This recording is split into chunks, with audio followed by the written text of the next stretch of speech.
మనం ఇప్పుడున్న ప్లేస్ ఏంటంటే దీన్ని జపనీస్ గార్డెన్ అంటారు.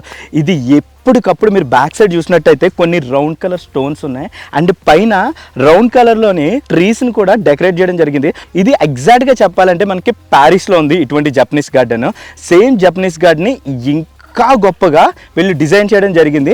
అండ్ ఇక్కడ ఉన్నటువంటి ప్లాంట్స్ అన్నీ కూడా 25,000 స్పేషియస్ ప్లాంట్స్ అన్నిటిని కూడా 85 కంట్రీస్ నుంచి ఇంపోర్ట్ చేయడం జరిగింది. ఈసారి ఇన్ఫ్లుయెన్సర్లు కానీ ఆర్టిస్టులు కానీ లేదా మీ ప్రీ వెడ్డింగ్ షూట్స్కి కానీ ఏదైనా సాంగ్స్కి కానీ వెళ్ళాలంటే ఈసారి కంట్రీస్కి వెళ్ళాల్సిన అవసరం లేదు.